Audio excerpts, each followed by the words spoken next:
Back పెయిన్లో ఏంటంటే చాలా కారణాలు ఉంటాయి. నార్మల్ డే టు డే యాక్టివిటీస్లో ఐటీ ఎంప్లాయీస్ కానీ లేకపోతే డెస్క్ జాబ్ చేసే వాళ్ళకి ఊరికే ఎక్కువసేపు కూర్చోవడం వల్ల కూడా వెనకాల మజిల్స్ వీక్ అయిపోయి మనకు బ్యాక్ పెయిన్ వస్తూ ఉంటుంది. అదొక type of back pain.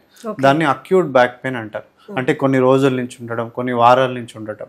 So అలాంటి వాటికి మనం ఆపరేషన్ వరకు ఆలోచించాల్సిన అవసరం లేదు. సో ఈ లేజర్ లైట్ అనేది మనకి ఎటువంటి నొప్పి ఉండదు, లేకపోతే ఎటువంటి ఇబ్బంది కూడా ఉండదు.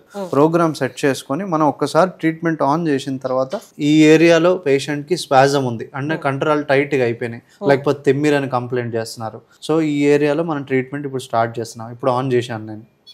సో ఇలా స్లోగా చేసుకుంటూ వెళ్తాం అనమాట. సో ఆ చేస్తున్నప్పుడు లోపల మనకు యాక్షన్ అనేది జరుగుతుంది. మనకు టాబ్లెట్స్ వేసుకున్నా కూడా ఎక్కువ రోజులు వేసుకుంటే కిడ్నీ లివర్ మీద ప్రెషర్ పడటం ఇవన్నీ ఉంటాయి. సో ఇదేంటంటే ఎటువంటి సైడ్ ఎఫెక్ట్ లేకుండా మనకి ఓన్లీ యూస్ఫుల్ బెనిఫిట్స్ ఉన్నాయన్నమాట దీనివల్ల. ఓన్లీ స్మాల్ ఏరియా ఉంటే ఒక 5 to 10 minutes ప్రోగ్రామ్ అయిపోతుంది. వాళ్ళ టైమింగ్స్ బట్టి ఎప్పుడైనా చేసుకొని వెళ్ళిపోవచ్చు అనమాట వాళ్ళ ఇంటికి.